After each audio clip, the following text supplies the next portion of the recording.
여러분, 살리에르 증후군이란 말 들어보셨습니까?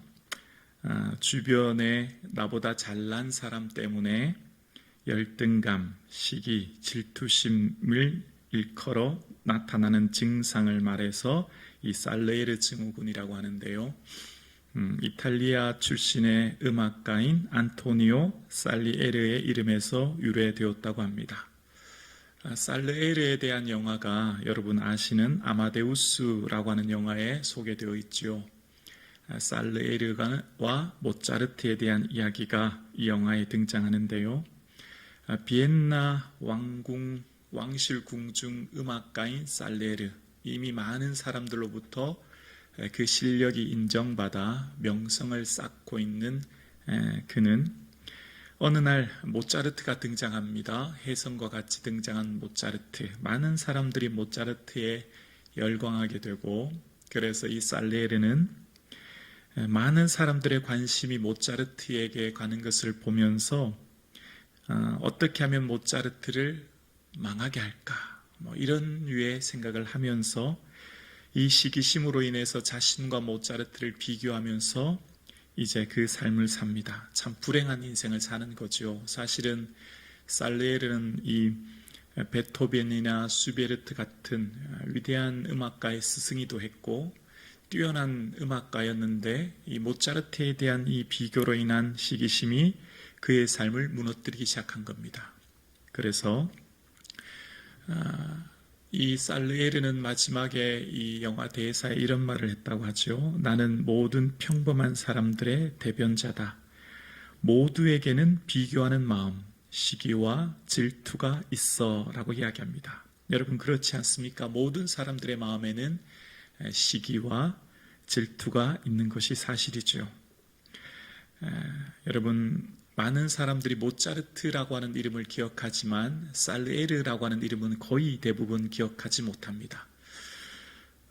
이 세상을 살아간다고 하는 것, 우리는 어쩌면 한평생 끊임없이 나와 타인과의 그 비교하며 살아가는 삶이 아닌가를 생각해 봅니다.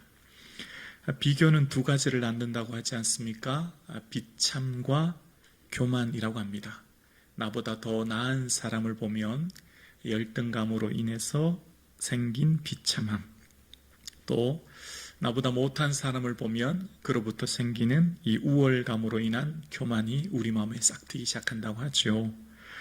이처럼 우리 마음에 생기는 이런 시기심을 생길 수는 있지만 통제하지 못하고 방치할 때 우리 인생은 살리에르와 같은 인생을 살 수밖에 없다는 것을 생각합니다.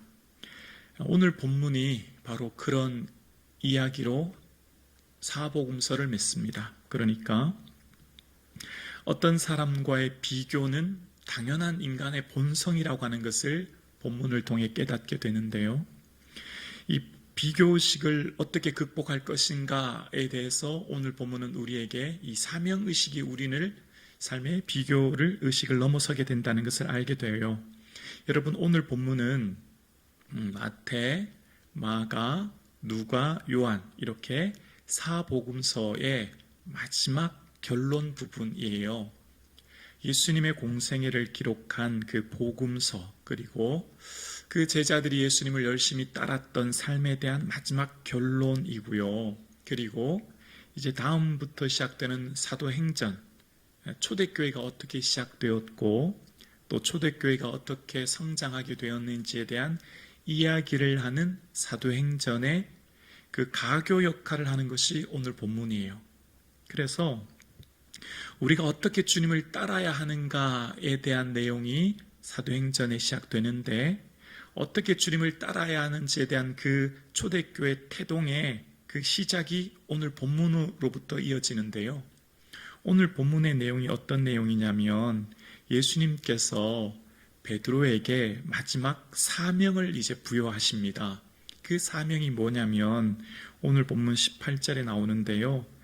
내가 젊어서는 스스로 띠띠고 원하는 곳으로 다녔으나 라고 이야기합니다. 베드로야, 너 젊었을 때는 내 원하는 대로 마음껏 다닐 수 있었지만, 그런데 내가 늙어서는 내 팔을 벌리리니 남이 내게 띠띠우고 원하는 곳으로 데려갈 거야. 내가 늙어서는 남들이 너의 허리에 띠를 묶고 내가 원하지 않은 곳으로 데려갈 거야. 이렇게 얘기하신 겁니다. 그러면서 이게 무슨 말인지 정확하게 들리지 않잖아요. 이게 뭔 말인가 좀 의구심이 드는데 오늘 이 본문 요한복음에는 베드로에 대한 사명이 뭔지를 더 명확하게 해석하면서 19절에 이렇게 해석하면서 이야기해요. 19절에 보면 이 말씀을 하심은 이제 오늘 18절을 이제 더 명확하게 설명하는데요. 이 말씀을 하심은 베드로가 어떠한 죽음으로 하나님께 영광을 돌릴 것을 가르치심일러라 라고 이야기합니다. 조금 위에 전의 본문이 뭐라고요? 베드로의 죽음에 대해서 어떻게 죽게 될지, 즉 순교하게 되는 것인데 그 순교가 결국 하나님께 영광 돌리는 것이다 라고 부연 설명을 해주는 거죠. 자, 베드로가 지금 예수님으로부터 어떤 얘기를 들었죠? 베드로야, 너는 이후에 순교하게 될 거야. 그것이 하나님께 영광이 될 거야. 이런 마지막 사명을 들었어요. 자, 그런 얘기 들었으면 아멘 주님, 네, 제가 주님 위에 순종할게요. 제가 주님 위에 그런 삶을 살게요. 이렇게 할 것 같지만 그렇게 말하지 않고 베드로가 지금 뭐라고 하냐면 20절에 보면 베드로가 돌이켜 예수께서 사랑하시는 그 제자가, 여긴 요한을 말하거든요. 예수께서 사랑하시는 그 제자가 따르는 것을 보니 그는 만찬석에서 예수의 품에 의지하여 주님을 따르는 파는 자가 누구 오니까 묻던 자라. 21절이요. 이에 베드로가 그를 보고 예수께 여짜오되 주님, 이 사람은 어떻게 되겠사옵나이까? 그 말씀을 예수님의 사명을 딱 듣자마자 아멘, 말씀대로 순종하겠습니다, 이렇게 한 게 아니라는 거예요. 어떻게 했냐면 예수님께서 베드로에게 말씀하신 그 사명을 딱 듣자마자 베드로가 탁 쳐다봤는데 누구를 쳐다봤냐면 예수님의 사랑하시는 제자 요한을 말하거든요. 요한을 탁 쳐다보면서 주님, 이 사람은 그러면 어떻게 됩니까? 라고 물었다는 거예요. 무슨 말이죠? 나는 주님 말씀대로 그렇게 순교하지만 쟤는 어떻게 돼요? 쟤는 어떻게 돼요? 그렇게 물었다는 거예요. 여러분 아시죠? 베드로, 야고보, 요한은 예수님의 특별한 총애를 받던 제자들이었습니다.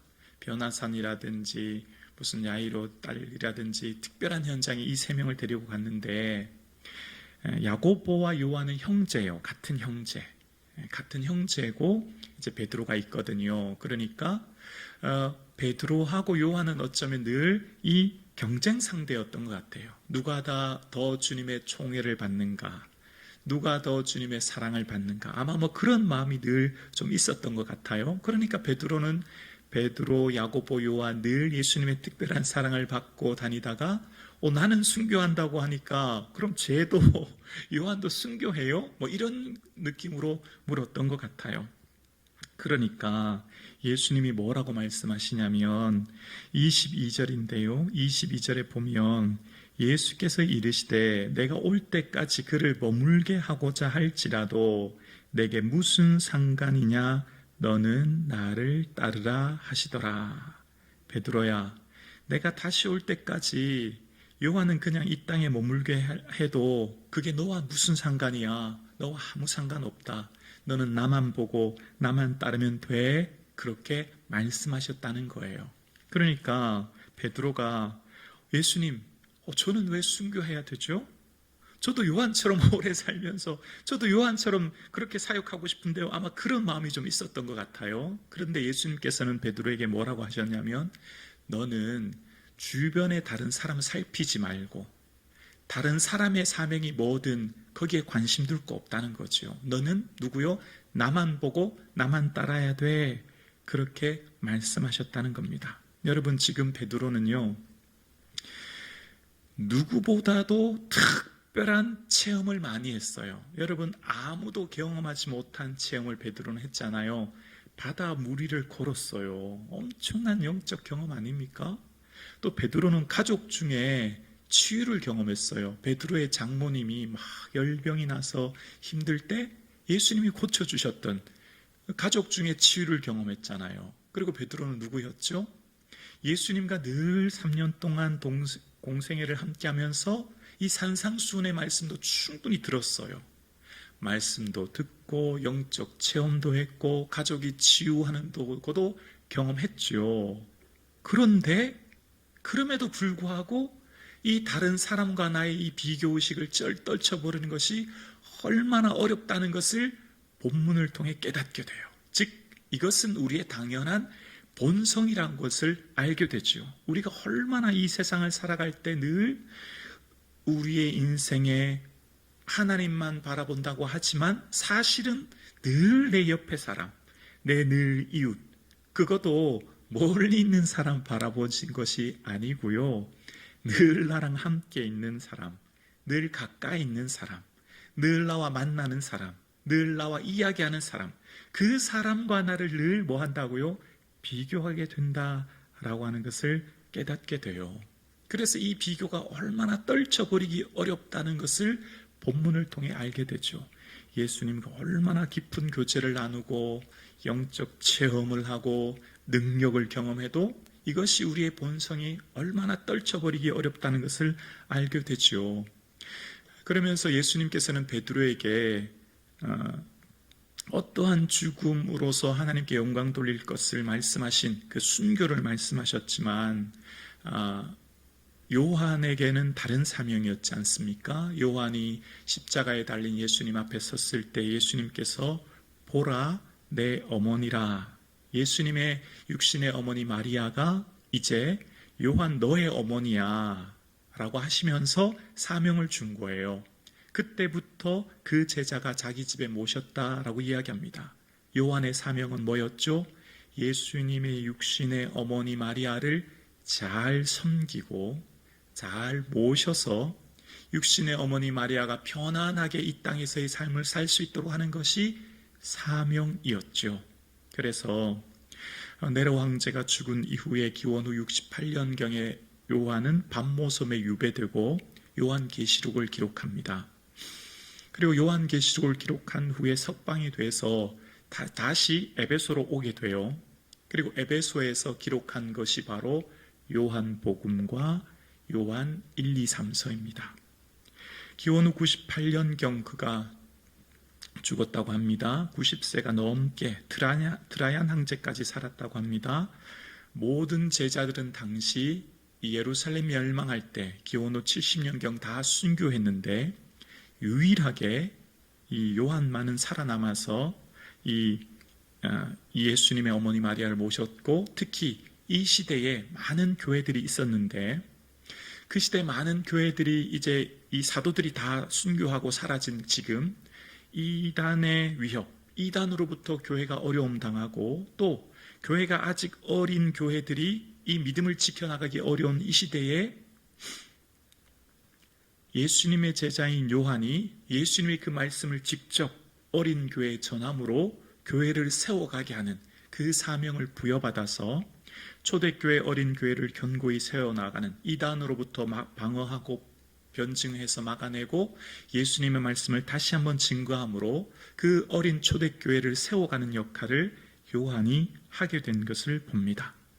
자, 그런데 요한의 삶, 그러니까 베드로와 요한이 요한도 오늘 이 본문으로부터 예수님이 이 부활하신 뒤에 말씀을 들었기 때문에 이 사복음서의 이 베드로의 모습이 끝나지 않습니까? 그리고 이제 사도행전이 시작돼요. 그런데 이 베드로와 요한의 모습이 완전히 변화된 모습이 등장하는 것이 사도행전이지 않습니까? 여러분, 요한도 사실은 예수님의 제자로 따라다닐 때 굉장히 요한은 다혈질적인 성격이었어요. 그래서 예수님께서 요한에게 이 천둥의 아들, 우리의 아들이란 변명을 줬지 않습니까? 사마리아로 지나가시는데 사람들이 예수님을 영접하지 않으니까 예수님, 하늘에서 불이 떨어져서 저 사람들 다 죽게 할까요? 그렇게 얘기할 정도로 요한은 매우 거친 이 다혈질적인 성격이었어요. 뿐만 아니라 요한은 명예욕이 굉장히 높았거든요. 남들보다 내 이름이 더 명성이 높아진 이 명예욕이 있어서 이 자신의 형제 야고보와 함께 우리가 예수님 따라다닐 때 하나는 주의 우편에 하나는 저희가 좌편에 앉기를 원합니다. 이렇게 요청했던 것이 누구였냐면 요한이었거든요. 뿐만 아니라 요한은 굉장히 이기심도 많았는데요. 어떤 사람들이 예수님을 따르지 않는 사람들이 귀신을 내쫓는 것을 보면서 요한은 그 사람들에게 귀신 쫓는 것을 금했다, 이런 표현이 나와요. 그만큼 요한은 굉장히 이기적인 사람이었죠. 그러니까 요한은 이기적이었고 명예욕도 높았고 다혈질적이었고, 베드로는 말할 것 없고요. 실수도 많이 하고 예수님 못 박힐 때 부인하기도 하는 이런 제자들의 모습이었어요.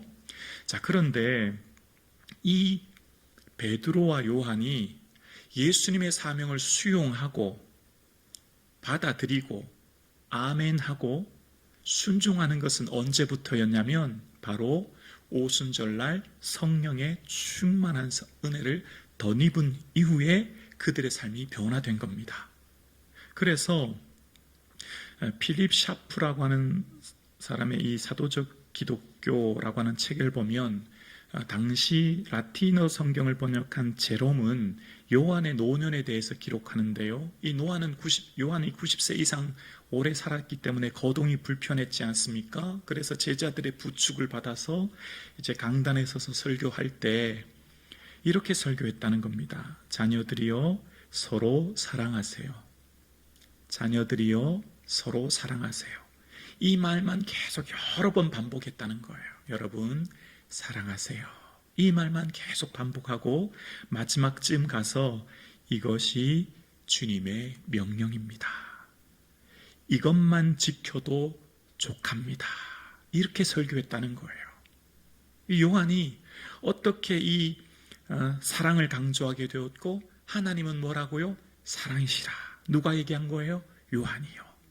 어떻게 이것을 경험하게 되었을까요? 아마 요한은 에베소에서 오랜 시간 동안 예수님의 어머니를 만나 이야기하고 예수님의 어릴 적 상황을 듣고 예수님의 어머니를 모시면서 하나님의 마음이 어땠을까, 예수님의 마음이 어땠을까를 경험하면서 하나님은 사랑이시구나. 그 사랑의 하나님이 동정녀 마리아를 통해 예수 그리스도를 이 땅에 보내셨고, 그 예수 그리스도를 보내심은 나를 사랑하셨기 때문이구나.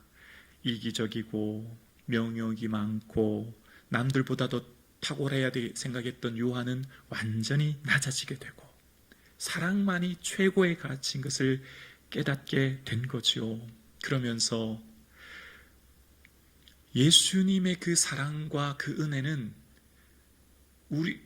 우리의 삶을 완전히 변화시키는 것은 언제냐면 바로 성령님의 온전한 다스림, 성령님의 충만한 임재와 다스림이 우리의 삶을 변화시키고 우리의 삶을 새롭게 한다는 것을 베드로와 요한을 통해 깨닫게 됩니다. 여러분, 우리 각자는 저와 여러분에게 주신 고유한 사명이 있어요. 이 사명은 비교할 수 있는 게 아니에요. 이 사명은 더 낫다고 하거나 더 가치 없다고도 말할 수 없는 거예요. 베드로의 사명, 요한의 사명은 각각의 사명이죠. 오늘 예배 드리시는 여러분은, 그리고 저는 각각의 사명을 받은 겁니다. 그래서 그 사명은 주님께서 맡겨주신 각자의 사명 가운데 그 사명의 가치를 발견하고 그 정체성을 깨닫고 그 가치 안에서 주님 보내신 자림이라는 것을 기억하고 살아가는 삶이 오늘 우리에게 있어져야 되는 거예요. 여러분, 주님을 만난 사람은 자신의 정체성을 명확하게 깨닫게 돼요. 그래서 타인과 비교하지 않아요. 여러분, 세례 요한이, 많은 사람들이 세례 요한의 제자들이 예수님께 막 갑니다. 다 그에게로 가더이다라고 예수님께 막 세례 요한의 제자들이 막 가요. 그랬더니 세례 요한은요, 뭐라고 하죠? 나는 그리스도가 아니라 그는 흥해야 되겠고 나는 쇠해야 되겠다라고 얘기해요. 성령의 충만한 임재를 받으면 어떻게 될까요? 자신의 정체성을 명확하게 하는 거예요. 그럼 어떻게 되죠? 견눈질 하지 않아요. 부러워하지 않아요. 나는 내 사명이 있기 때문이에요. 한국 교회가 어려워진 것, 저는 저를 비롯한 우리 목사님들의 책임이 참 많다 생각해요. 왜냐하면 교회에서 목사님들을 청빙할 때 이제 담임 목사를 청빙한 뒤에 위인 목사로 다 청빙하지 않습니까? 앞으로 교회에서 열심히 평생 헌신하십시오. 그런 의미에서 이제 위인 목사로 세워주지 않습니까? 그런데 그렇게 위임받은 목사님들이 많은 경우 더 큰 교회에서 청빙하면 작은 교회 부임해서 목회를 열심히 잘하다가 주변에 있는 조금 큰 교회에서 저 목사 목회 잘하는 것 같아 라고 하면서 청빙하면 어떻게 해요? 거절해야 되는 게 맞지요. 왜죠? 여기서 내게 위임해 주셨고 여기서 나를 불렀으니. 그런데 조금 더 크다고 하는 그 교회 다 가시는 거예요. 조금만 교회가 크면 다 가버리는 거예요. 그래서 목사에 대한 신뢰가 완전히 땅에 떨어지게 됐죠. 목사도 더 큰 교회, 더 여건이 좋은 교회에서 부르면 가는구나. 그게 한국교회에 굉장히 많은 병폐를 낳게 되었고, 사실 오늘 한국교회 어려워진 원인 중에 하나가 저를 비롯한 이런 목사님들에게 있는 것이 사실입니다. 여러분, 성북중앙교회는 김부기 목사를 위임해 준 이유는 윤리도덕적인 문제가 없다면 평생 열심히 교회를, 성도를 사랑하고 충성하라고 맡겨주신 것이죠. 제가, 여러분 생각해 보세요. 제가 옆에 있는 교회, 제 동기들은 저보다 더 훨씬 큰 교회 담임으로 갔어요. 2,000명, 3,000명 교회도 담임으로 갔는데 그 교회 보면서 좋겠다. 나도 저런 교회 가면 얼마나 좋겠나. 그런 생각만 하고 내가 목회한다면 여러분, 주님이 얼마나 슬퍼하실까요? 여러분 마음은 어떠시겠어요? 저보다 더 큰 교회 부임했다고 나도 저렇게 대우 잘 받고 사역하고 싶다. 나도 저런 큰 교회 사역하고 싶다. 그런 생각만 가지고 제가 성북중앙교회 목회한다면 목회가 되겠냐고요. 아니죠. 그 목사는 그 목사에 맞는 사명을 주신 거죠. 저는 제게 맞는 사명을 주신 거예요. 저는 천하보다 성북중앙교회가 감사해요. 저는 성북중앙교회 너무너무 좋아요. 생각하면 생각할수록 출근하면서 교회 보면 감사하고 교회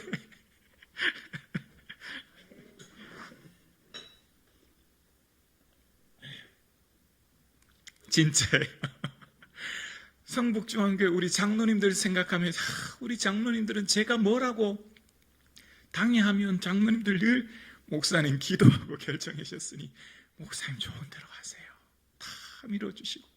사실 마음에 안 드는 것도 많잖아요. 목사가 뭐 마음에 들겠어요.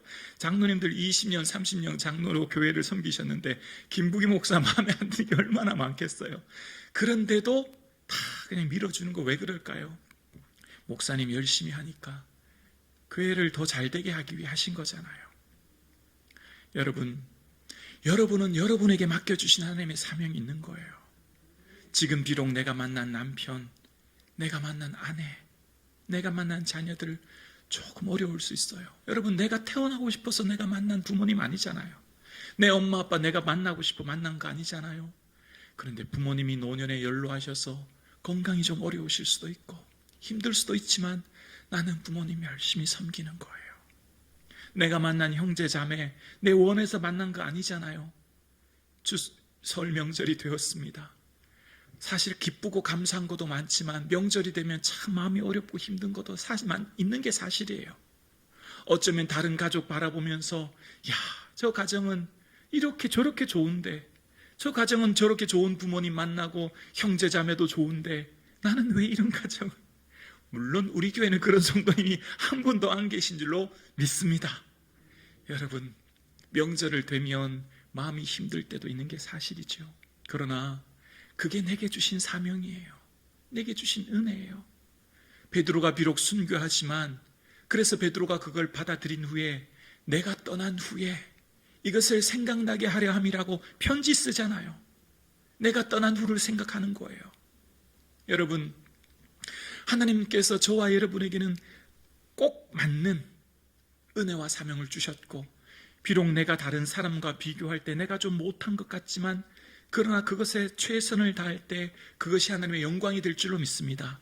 여러분, 하나님 나라의 사명은 비교의 대상이 아니고요, 더 나았거나 더 못한 것은 없어요. 여러분 다 아시잖아요. 달란트 비유 여러분 잘 아시잖아요. 5달란트나 1달란트나 칭찬이 또 똑같다는 거 아시잖아요.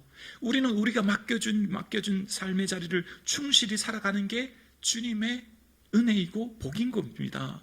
그래서 내가 맡겨준 가정으로부터 시작해서 교회와 직장과 삶의 자리가 비록 남들보다 내가 연봉이 좀 낮고, 비록 내가 남들보다 좀 대우가 좀 부족하고, 비록 내 가정이 다른 사람들보다 조금 부족한 것 같아도, 그러나 주님께서 맡겨주신 삶의 자리요, 사명인 줄 알아 맡겨주신 삶의 자리를 충실히 세워가는, 사랑하는 저와 여러분 되실 수 있기를 주님의 이름으로 축원합니다.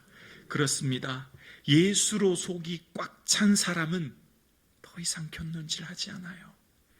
부러워할 것이 있다면 성령 충만한 사람이 부러운 것이죠. 부러울 것이 있다면 기도 많이 하는 성도님이 부러운 것이죠.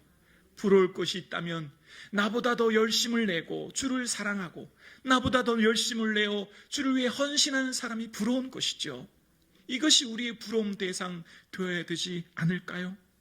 여러분, 그렇습니다. 성령님의 은혜가 충만하면 하나님이 있으라고 한 그 자리에 화려하지 않고, 사람들의 박수갈채를 받지 않고, 때로는 좀 못난 것 같고 낮은 자리인 것 같지만 묵묵히 그 자리를 세워가는 거예요. 내게 맡겨준 사랑하는 부모님, 형제 자매를 품고 사랑하고, 내게 맡겨준 몸된 교회를 품고 기도하는 것, 그것이 주께서 내게 맡겨주신 사명인 줄로 믿습니다. 그래서 오늘 내게 맡겨주신 삶의 자리, 베드로처럼 비록 순교의 자리를 할지라도 주님 맡겨주신 그 자리임을 알아 순종할 수 있는 저와 여러분 되실 수 있기를 주님의 이름으로 축원합니다.